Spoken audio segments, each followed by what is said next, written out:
I'm so excited for my daddy's podcast, and it's going to start right now.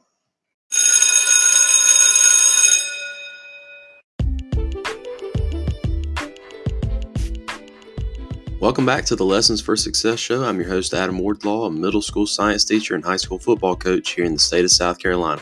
Thank you to everyone who's supported the show so far. I just checked, and Lessons for Success is now heard in 8 countries and 30 states here in America.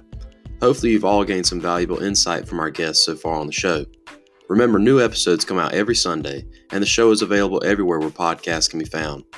Keep up with the show on social media at L4S Show or use the hashtag L4S Show. Before I forget, you can support the show by giving a 5-star rating on Apple Podcasts. Now let's start the show. Daddy, who's the guest on your podcast this week? This week's guest is Coach Kevin Swift. Coach Swift is the athletic director, head football coach, and a social studies teacher at Gold Beach High School in Oregon. Coach Swift has a ton of wisdom to share in this episode from his upbringing, and I hope you'll enjoy. You can keep up with Coach Swift on Twitter at KDogSwift. Enjoy.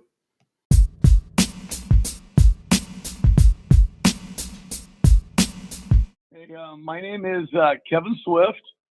I'm the athletic director, head football coach, social studies teacher at Gold Beach High School, a small rural school on the southern Oregon coast. I recently turned 60 and still going strong, got 30 plus years of coaching. I grew up in Southern California. I was born in 1959 at what was then rural Southern California, orange groves and cattle ranchers and lonely waves that guys could surf without the crowds that they have today. My dad was a science teacher and football coach for 52 years, so it's kind of been my genetics. I grew up playing ball and surfing. I got a chance to attend one of the premier high schools on the West Coast, both academically and athletically, Servite High School. Kind of fell in love with the game and the process, probably more the process than the game. I think we all get caught up in the game, but at the end of the day, I mean, it's the journey and the process that all gets us hooked on the game. I grew up a coach's son, but my dad had very little involvement in my athletic career. I mean, we played catch, and he would help me, and we'd go to the batting cages, or he'd help me on my defensive back techniques. But he never coached me. He didn't think it was good to coach his son. He thought, you know, you're going to have to learn to work for other people. You're going to have to learn to perform for other people. So he was very encouraging for me to play athletics, but never got involved in his son's unhappiness. Did a lot of quiet guidance and teaching, which is some of the subjects I'll go over today. But in 1997, took my lovely bride and our brand new 4-month-old baby and left crazy Southern California and its crowds to move to a small, really small coastal community on the Oregon coast. Not so much for football, but for a different lifestyle. The rat race, the go, the cost of living. We just wanted something simpler. And for the past 22 years, Gold Beach has been our little slice of heaven. So no place is perfect, but this has suited my family needs very well. So that's kind of a little bit about me. I think the next thing is describe some things that I learned on the way to being successful. I learned a whole lot. I think the first one, I think the most one is when I was 12 years old, like every kid, we played Little League, and I was a pretty good Little League catcher, but didn't make the All-Star team. And like most 12-year-olds, flipped and went to my dad and flipped. And he kind of giggled and laughed, and only the way a good dad would. And he goes, "Hey, you better understand real clear right now, the way the world operates. He says, no matter what you do, politics are involved. There's always a good old boy network. He says, I don't believe in politics. I don't believe in the good old boy network. But if you don't want to get caught up in them, you better make sure you're far more better than anyone you're competing against. So they have no choice but to choose you, or they look like fools to not choose you. I think sometimes we blame the nature of politics and good old boys for our own shortcomings. Well, I was a good Little League catcher. Now some 50 years after the fact, I can look back and say, yeah, I was good, but I probably shouldn't have made the team because I wasn't that strong at the plate.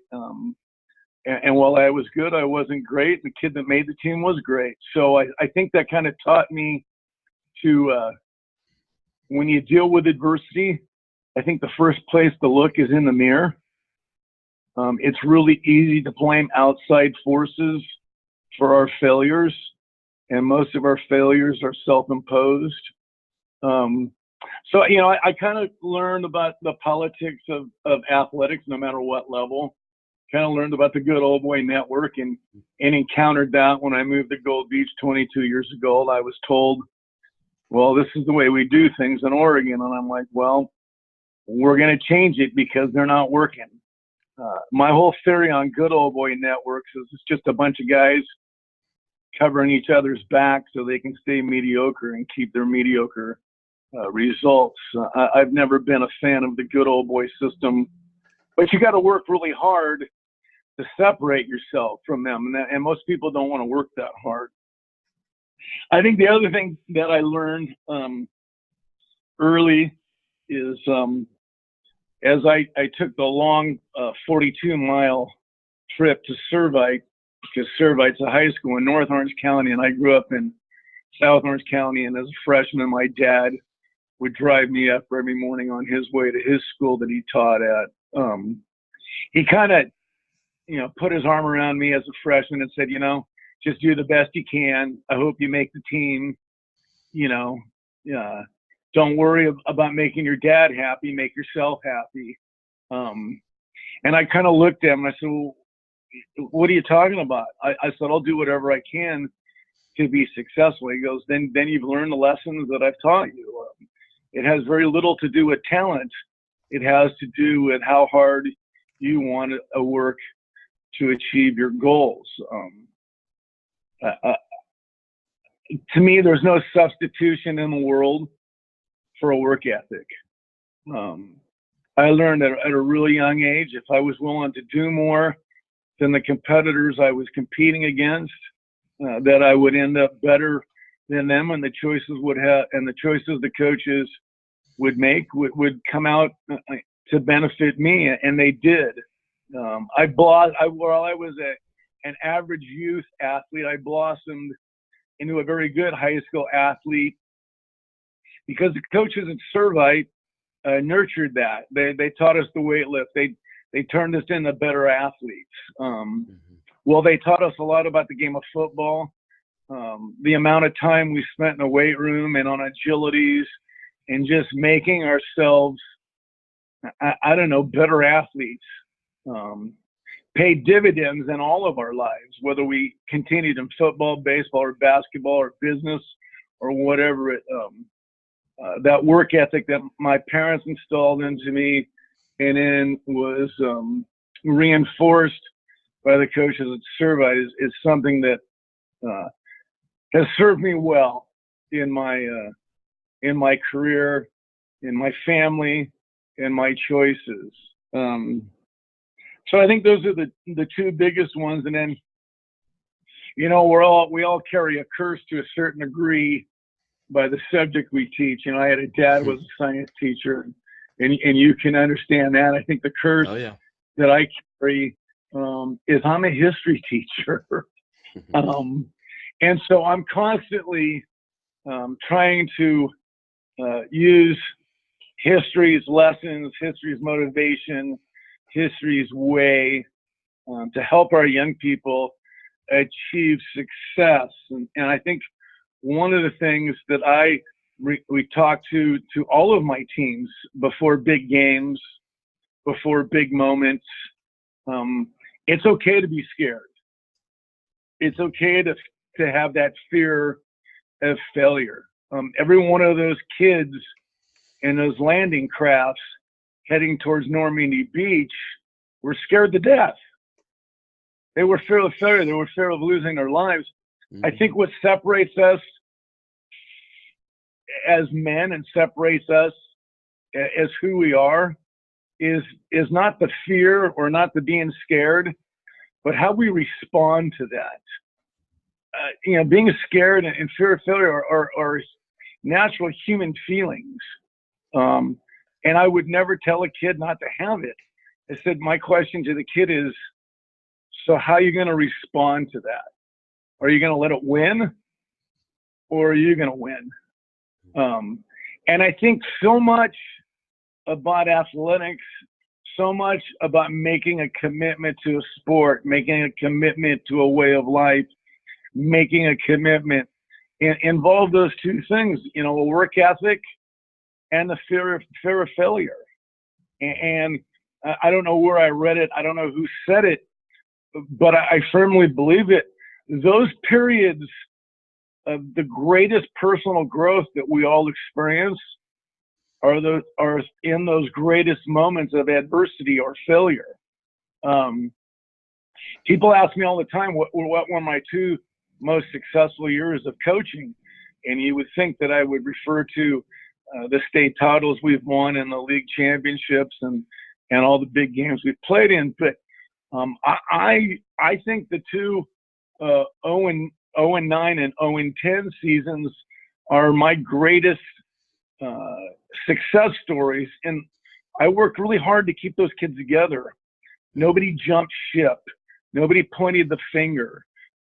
We all stayed close. We all understood the process, and both those teams bounced back to have successful seasons and make the playoffs. I felt bad for the seniors that were on those teams, but like most small schools, there wasn't a whole lot of seniors on them. You kind of were playing sophomores and juniors who weren't quite ready yet, which is the nature of small schools. But I looked into kids as sophomores who were afraid and were upset about failure, and I'm like, hey, you're here. You got to have the battle won. And when you fail, and you're going to fail because we all do, just, pick yourself up by your shirt tail, dust yourself off, and get facing the right direction again and get on with that journey. So I think those three things, you can't get away from politics in anything in life. I don't think there's any substitution for a work ethic. I will tell you that we were fortunate enough to win a lot of big games and state titles here, not because I'm a better coach than anybody or I have a better system than anybody or I know more than anything. I got my kids to live and breathe in the weight room for 4 years. Mm-hmm. We just flat out work people. I mean, we run an offense that's probably about 5 plays. We run a defense that probably involves 2 or 3 fronts and 2 or 3 coverages. And we just went about making ourselves the best possible all-round athletes we could be. It was something really neat about a visiting league team coming to a basketball game and the football players upstairs in the gym power cleaning and getting the whole gym shaking because, first of all, who puts a weight room upstairs? And second of all, we were throwing so much weight around that the whole building was shaking. If that doesn't give your kids confidence and to a certain degree give the kids that you're going to play some negative feelings and consequences, I don't know what is. Anyone who knows me will tell you that everything about what I do as a teacher and as a coach is based on how bad do you want to get? Where do you want to be? And what are you willing to do to get to it? I think coaches get way too much credit for wins and way too much blame for losses. At the end of the day, the kids have to go out there and play. And I know I live in a community where, you know, oh, you won 2 state titles, oh, you did this, and I'm humble. I really am. You know, the bottom line is I was blessed with about 12 years of just absolutely fantastic kids who came from fantastic families, who all had middle class values, and that's where the work ethic comes from. And all I had to do was point those kids a new direction and share my passion for the game, and they bought into it, and then magic happens. But that magic doesn't happen if I don't stay committed. I don't let the politics and the good old boy get in my head. I work, you know, longer and harder than maybe I should, but I do, and I don't worry about failing because it's life. You know, I tell the kids all the time, if you don't have any scars, you haven't lived. If you got scars, you've lived, and you should show off those scars. And I'm not afraid to show the kids the scars I have, because I think that's good for kids.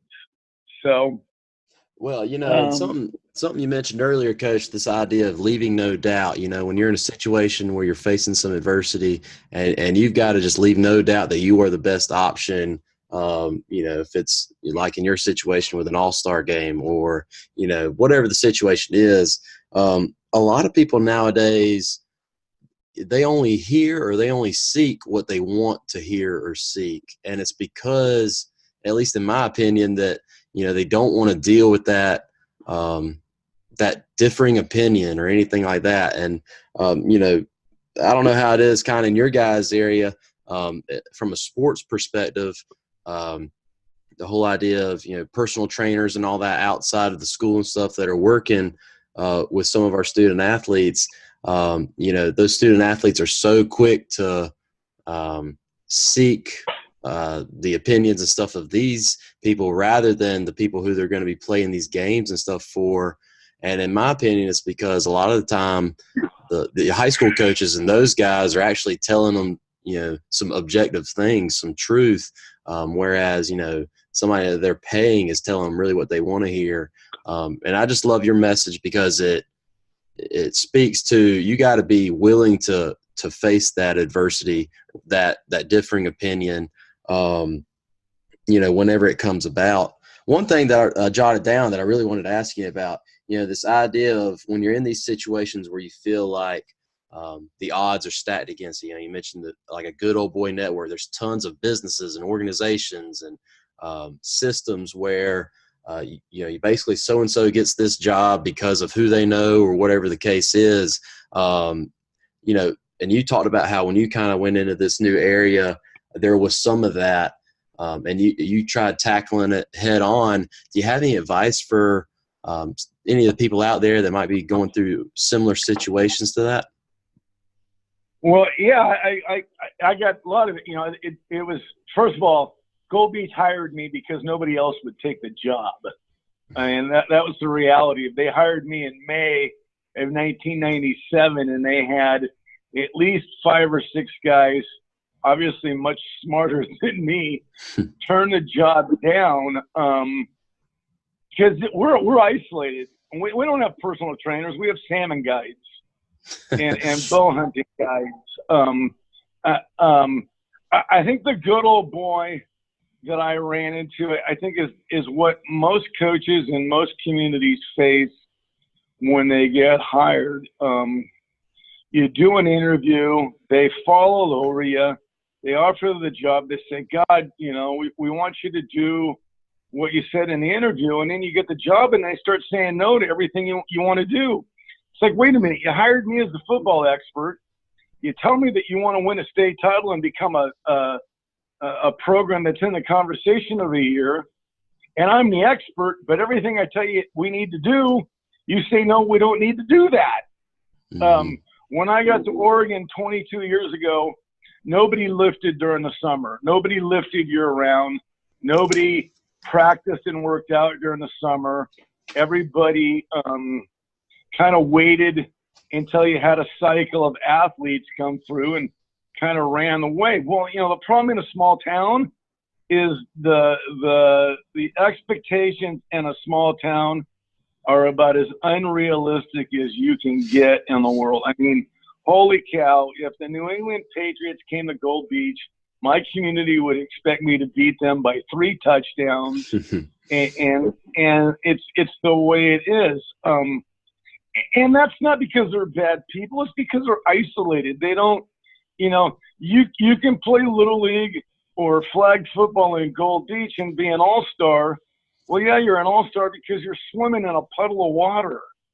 Mm-hmm. Go swim in the ocean and let's see how you do. And so I think one of my early jobs at Gold Beach was to knock down the isolation.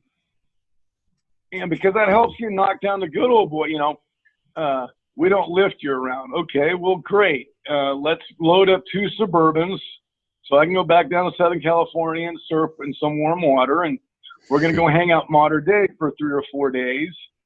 And, oh, wow, they actually do work out for 3 hours every day during the summer, and they have fun doing it. I mean, I had kids going across the Golden Gate Bridge with me that were telling me, and you probably got some of them where you're at, holy cow, Coach, I've never been more than 2 hours south of where I lived. So I think the advice I would give to a young new head coach in a small community, take a deep breath and relax and understand that failure is part of the process, and find that one thing that you can hang your hat on that you need to get your program going the right direction. For instance, when I got here 22 years ago, we didn't have a weight room. They had a little upstairs closet with a couple benches in it and some weight. And over the next 5 to 8 years, through fundraising and camps and stuff that we did, we built one of the best small school weight rooms in the country, bar none. And our kids lived in it. And our kids began to tell their parents, no, you're wrong. We're going to weight lift. And take football out of it. What the hell? I mean, I got kids who graduated 10 years ago who are still weightlifting, who are still running, who are still doing, bow hunting, who are still active, healthy lifestyles. And at the end of the day, as a coach and a teacher, isn't that really what I'm supposed to be teaching anyways? So, just slow down, take a breath. You don't have a magic wand, and every kid at 24, 25 years old that gets a job thinks that he's the greatest gift since Bear Bryant and Vince Lombardi, and we're not. You don't have. No one has a magic wand. They don't exist. You're gonna have to. You're gonna have to take your lumps. You're gonna have to figure out what works. It's no different than sitting in a science room with a Rubik's Cube and having to spend hours and hours and hours to figure out how to do it. Football, teaching social studies, teaching science, teaching math, it's all the same. It's our job to find out what works. And to do that, it's long, tedious, boring, hard work hours for that 30 seconds of, my wife used to get so mad. She goes, God, you just won a state title, one you weren't supposed to win, and you're not happy. And I'm like, yeah, I'm happy. She goes, no, you're not. You're already preparing for next year. I'm like, well, yeah. So, I'm not a big guy who likes to rest on their laurels. What have you done lately? So I think that's the best. I think so often we're so afraid of failure that we avoid it. And we need to attack it head on. I mean, so be it. Coach, Yeah, I was just gonna say, Coach, you're preaching to the choir, and I'm glad we're getting this all recorded. Because this is something that people need to hear. They need to, so often, we're afraid of something being challenging. I guess it's human nature, and you just got to kind of reprogram your brain to get above it. I just appreciate you taking some time with me this afternoon. I know it's probably about to get to your lunchtime. Just one thing I like to kind of end the interviews on is, we can just kind of summarize maybe what your 2 to 3 major keys for success are. If it's something that we haven't necessarily got to yet, I'd love to dive into that a little bit. But just in your opinion, if anybody out there were to draw, a few things from this episode, what do you feel like would be those keys to success? Okay. Hey, the first one is shut out the noise.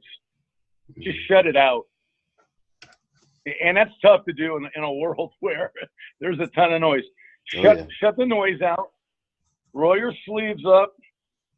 Go to work. And don't let fear sabotage your goal. Mm-hmm. I think those are the things that I would try to sell. If anybody out there that is listening to the episode wanted to be keeping up with you or wanted to reach out to you, do you have a social media handle or anything you'd love to share right now for anybody that wants to get in touch with you after the episode airs? Yeah, you can get a hold of me at on Twitter at KDogSwift, I think. Hell, I can't. My daughters gave me that handle. I can't even remember it half the time. Yeah, it's KDogSwift. It is. You can reach out to me there. I'm certainly not an expert. I don't have a magic wand. I have stories and ideas and journeys that I can share that I think are important.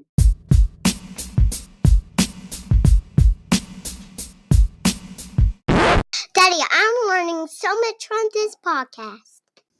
I enjoyed my discussion with Coach Swift, and there are numerous lessons to be drawn from his story.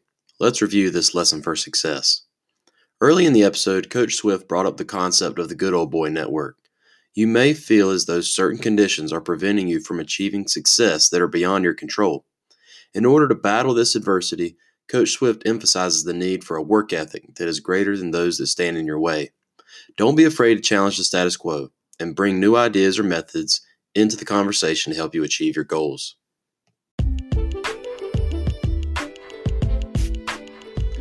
Well, that's it for this week's Lesson for Success. Be sure to interact with the show on Twitter and Instagram at L4S Show, mentioning us or using the hashtag L4S Show. Again, that's the number 4. Episodes will also be placed on the YouTube channel Lessons for Success Show. Download the Anchor app in order to send in messages to the show, and your questions and comments could be featured on future episodes. All of the episodes are available on Spotify and Apple Podcasts or anywhere else that podcasts can be found, so be sure to like, subscribe, and rate. Thank you again for listening to the Lessons for Success Show podcast.